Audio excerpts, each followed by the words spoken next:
Friends, మన ఈ వీడియోలో గుప్తకాలం నాటి సాహిత్యము, ఆ సాహిత్యం కోసం కృషి చేసినటువంటి కవుల గురించి చూద్దాం. మొదటగా వచ్చేసి సాహిత్యం. ఈ కాలం నాటికి దాదాపు ప్రాకృతం అనేది అంతమైపోయింది.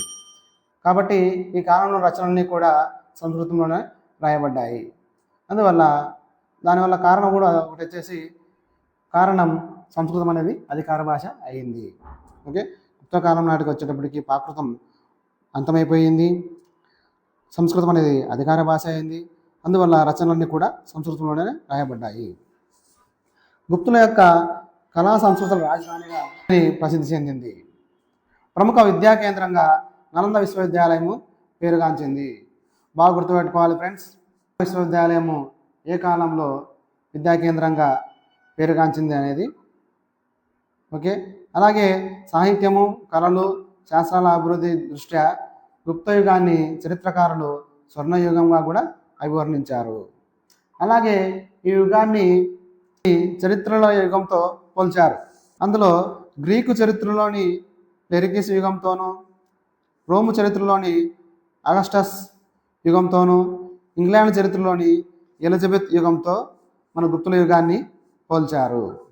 ఓకే, ఇప్పుడు వచ్చేసి గుప్తుల కాలం నాటి కవులు, వారు రచించినటువంటి రచనలు, ఆ రచనలలో ఏం పేర్కొందనేది చూద్దాము. మొదటిగా కాళిదాసు. ఇతనిని విన్సెంట్ స్మిత్ అనే అతను ఇండియన్ షేక్స్పియర్ అని అన్నాడు.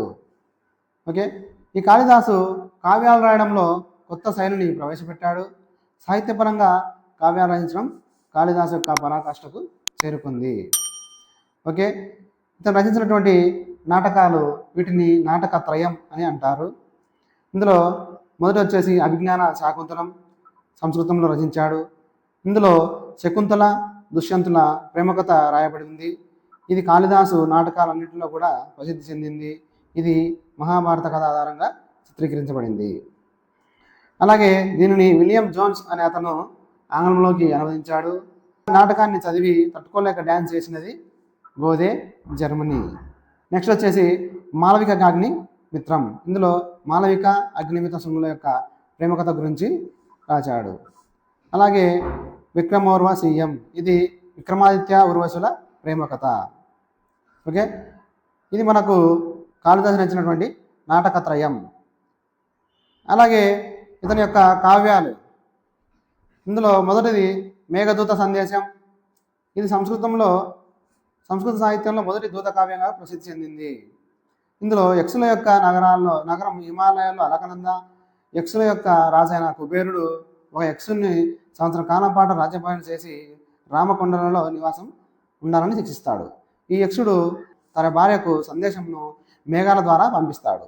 ఈ మేఘాలు ఏ ఏ నగరాలు, కొండలు దాటుతాయో కాళిదాసు ఈ కావ్యంలో పేర్కొంటాడు. ఈ విధంగా పేర్కొనడం వలన ఆ కాలం నాటి భౌగోళిక పరిస్థితులు కూడా తెలుస్తాయి. అందువల్ల దీనిని మేఘదూత సందేశం అని అన్నారు. రెండవది కుమార సంభవం. శివపార్వతుల కుమారుడైన కుమారస్వామి గురించి ఇది పేర్కొంటుంది. అంతేకాకుండా కుమారస్వామి ఏ విధంగా తారక అనే రాక్షసుని సంహరించడం కూడా ఈ కుమార సంభవంలో పేర్కొనబడ్డాడు. మూడవది వచ్చేసి ఋతు సంహార. భారతదేశంలో విభిన్నమైన ఋతుల గురించి పేర్కొంటుంది. నాలుగవది రఘువంశం.